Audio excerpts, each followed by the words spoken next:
Hello friends, welcome back to my channel English Seekho. I am Poonam. I am back again with another video, and in this video I have 30 plus English sentences for you which you can use in your daily conversation. Friends, trust me, these sentences are very important, and if you want to improve your English communication, it is necessary कि आपको daily talk में जो आप sentences use करते हैं वो आपको English में पता होने बहुत ज़रूरी है. So friends, watch this video till the end, and after watching this video, try to speak all these sentences. Friends, before I start the video, I would like to request you, if you are new in my channel, please subscribe my channel and don't forget to press the bell icon so that you will get the notification of my upcoming videos. And friends, now you can connect with me on Telegram, Facebook and Instagram. All links are given in the description box. So let's start the video without wasting more time. Let's get into it. So our first sentence is, क्या आपको कुछ मदद चाहिए? इस sentence का use हम तब करते हैं फ्रेंड्स, अगर हमें फील हो जाए कि सामने वाले पर्सन को कुछ मदद की ज़रूरत है, तो आप उन्हें ये क्वेश्चन पूछ सकते हैं. आप इंग्लिश में कैसे पूछेंगे? Do you need any help? Do you need any help? Next sentence is, तो क्या हुआ?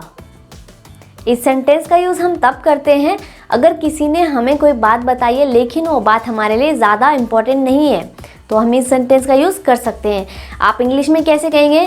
So what happened? So what happened? Next one is, ढक्कन खोल दो. इस सेंटेंस का यूज़ हम तब करते हैं जब हमें किसी को कोई ढक्कन खोलने के लिए बोलना हो. किसी भी चीज़ का अगर ढक्कन आपको खुलवाना है तब आप इस सेंटेंस का यूज़ कर सकते हैं. आप इंग्लिश में कैसे कहेंगे? Open the lid. Open the lid. यहाँ पर ढक्कन को लिड बोलते हैं. द नेक्स्ट वन इज, मैं हमेशा आपका आभारी रहूँगा या आभारी रहूँगी. इस सेंटेंस का यूज़ हम उस पर्सन के लिए करते हैं अगर हमें बहुत ज़्यादा ज़रूरत थी हेल्प की और उस पर्सन ने आकर हमारी हेल्प की थी, तो आप उसके लिए ये सेंटेंस यूज़ कर सकते हैं. आप इंग्लिश में अगर कहना चाहें तो आप किस तरह से कहेंगे? I will always remain grateful to you. I will always remain grateful to you. Next one is, बिस्तर पर चादर बिछा दो. फ्रेंड्स, इस सेंटेंस का यूज़ हम बहुत ज़्यादा करते हैं जब हमें चादर बिछानी होती है और हमें किसी को बोलना है कि बिस्तर पर चादर बिछा दो, तो आप इस सेंटेंस का यूज़ कर सकते हैं. अगर आपको इंग्लिश में कहना हो तो आप कैसे कहेंगे? Spread the bed sheet on the bed. Spread the bed sheet on the bed. Next one is, काश मैं आपकी मदद कर सकता. फ्रेंड्स, ये सेंटेंस बहुत ज़्यादा इम्पॉर्टेंट है एंड इसको हम बहुत ज़्यादा यूज़ करते हैं. अगर आप इसको इंग्लिश में कहना चाहो तो आप किस तरह से कहेंगे? I wish I could help you. I wish I could help you. Next one is, समझने की कोशिश करो. इस सेंटेंस का यूज़ हम तब करते हैं अगर हम किसी को कोई चीज़ समझा रहे हैं लेकिन वो आपकी बात को नहीं समझ पा रहा है, यानी कि हम इस सेंटेंस को बहुत ज़्यादा यूज़ करते हैं. तो आप इंग्लिश में अगर कहना चाहेंगे तो किस तरह से कहेंगे? Try to understand. Try to understand. Next one is, मैंने उसको वहाँ नहीं जाने की सलाह दी.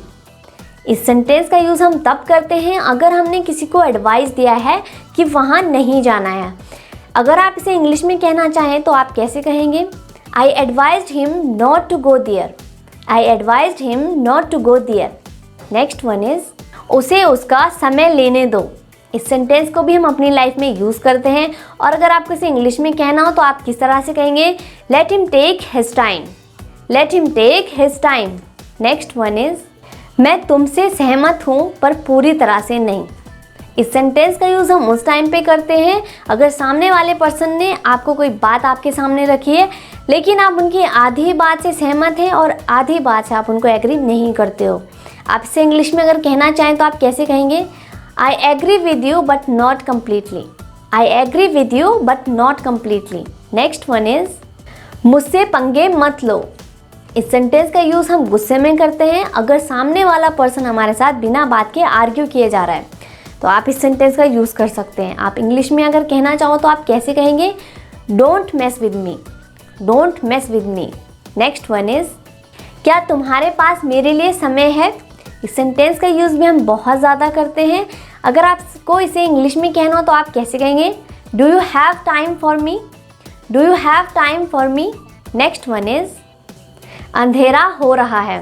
फ्रेंड्स, ये एक ऐसा सेंटेंस है जिसको हम डेली यूज़ करते हैं. जब भी अंधेरा होने वाला होता है हम पक्का बोलते हैं कि अंधेरा हो रहा है. आप इसे अगर इंग्लिश में कहना चाहो तो आप कैसे कहेंगे? It's becoming dark. It's becoming dark. Next one is, मेरी सैलरी मेरे अकाउंट में आ गई है। इस सेंटेंस का यूज़ हम हर मंथ करते हैं और बहुत ज़्यादा खुशी होती है जब सैलरी अकाउंट में आ जाती है। और अगर आपको किसी को बताना हो तो आप इंग्लिश में कैसे बताएंगे? My salary has been credited into my account. My salary has been credited into my account. Next one is मुझे ठंड लग रही है। इस सेंटेंस का यूज़ हम तब करते हैं अगर हमें कोल्ड फील हो रहा है। आप इंग्लिश में कैसे कहेंगे? I am feeling cold. I am feeling cold. Next one is यह दवाइयाँ भोजन के बाद लेनी है। इस सेंटेंस का यूज़ हम तब करते हैं अगर कोई दवाई लेता है और हम उन्हें बता रहे हैं कि ये दवाइयाँ भोजन के बाद लेनी है। आप इन्हें इंग्लिश में कैसे कहेंगे इस सेंटेंस को? These medicines are to be taken after meal. These medicines are to be taken after meal. Next one is तुम में एक कला है। इस सेंटेंस का यूज़ हम तब करते हैं अगर हमें किसी के पास कोई टैलेंट दिखता है कि हाँ उनके पास एक टैलेंट है। आप इसे इंग्लिश में अगर कहेंगे तो आप कैसे कहेंगे? You have an art. You have an art. Next one is वो मेरी सलाह को नहीं मानता। इस सेंटेंस का यूज़ हम उस पर्सन के लिए करते हैं अगर किसी को आप अपनी एडवाइस दे रहे हैं और वो आपकी एडवाइस नहीं मानता है। इसे आप इंग्लिश में अगर कहना चाहें तो आप कैसे कहेंगे? He doesn't act on my advice. He doesn't act on my advice. Next one is अब दोबारा कब मिलेंगे। इस सेंटेंस का यूज़ आप उस टाइम करेंगे अगर आप किसी को गुड बाय कह रहे हैं तो आप उनके लिए ये सेंटेंस यूज़ कर सकते हैं, उन्हें भी सुनने में अच्छा लगेगा। आप इसे इंग्लिश में किस तरह से कहेंगे? When will we meet again. When will we meet again. Next one is मैं आपका ज़्यादा समय नहीं लूँगा। इस सेंटेंस का यूज़ आप उस टाइम करेंगे जब आप अपने व्यूज़ किसी के सामने रख रहे हैं और वहाँ पर आप कह सकते हो कि मैं आपका ज़्यादा समय नहीं लूँगा। आप इसे इंग्लिश में कैसे कहेंगे? I won't take much of your time. I won't take much of your time. Next one is मैं आपसे क्षमा चाहता हूँ। इस सेंटेंस का यूज़ आप माफ़ी मांगने के लिए करते हैं। इसे इंग्लिश में आप किस तरह से कहेंगे? आई bag your pardon please. I bag your pardon please. Next one is कृपया थोड़ा और लीजिए। इस सेंटेंस का यूज़ भी हम बहुत ज़्यादा करते हैं। इसे आप इंग्लिश में किस तरह से कहेंगे? Please have a little more. Please have a little more. Next one is मैं आपका बहुत आभारी हूँ। इस सेंटेंस का यूज़ भी हम बहुत ज़्यादा करते हैं। इसे आप इंग्लिश में किस तरह से कहेंगे? I am highly obliged to you. I am highly obliged to you. Next one is उसे मिले मुझे 1 साल हो गए। इस सेंटेंस का यूज़ हम तब करते हैं अगर हम किसी को 1 साल से नहीं मिले हैं और हम ये बात किसी को बता रहे हैं। आप इंग्लिश में किस तरह से कहेंगे? It has been a year since I met her. It has been a year since I met her. Next one is यह आपकी दुआओं की वजह से हुआ। इसे आप इंग्लिश में किस तरह से कहेंगे? It's because of your good wishes.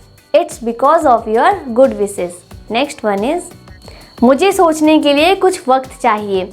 इस सेंटेंस का यूज़ हम तब करेंगे अगर सामने वाले पर्सन ने आपसे कुछ पूछा है लेकिन आप उस टाइम उसे बताने के लिए तैयार नहीं हैं, आपको टाइम चाहिए। आप इसे इंग्लिश में कैसे कहेंगे? Give me some time to think. Give me some time to think. Next one is मुझे गलत ना समझें। इस सेंटेंस का यूज़ भी हम बहुत ज़्यादा करते हैं अपनी लाइफ में। इसे आपको इंग्लिश में कहना हो तो आप कैसे कहेंगे? Don't take me wrong. Don't take me wrong. Next one is मैं तुम्हारा बहुत बड़ा फ़ैन हूँ।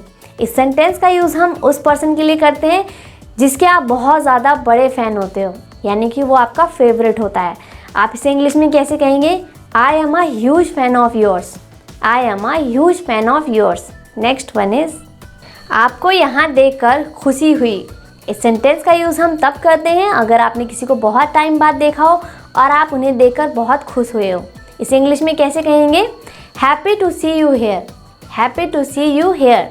नेक्स्ट वन इज़ उसने मुझे जानबूझकर दुख पहुंचाया। इसे आप इंग्लिश में अगर कहना चाहो तो आप कैसे कहेंगे? ही नोइंगली हर्ट मी। ही नोइंगली हर्ट मी। जानबूझकर मतलब इसको इंग्लिश में कहते हैं knowingly. So friends, I hope you like this video. If you like this video, hit like button and thank you so much for watching this video. Stay connected and keep watching more videos.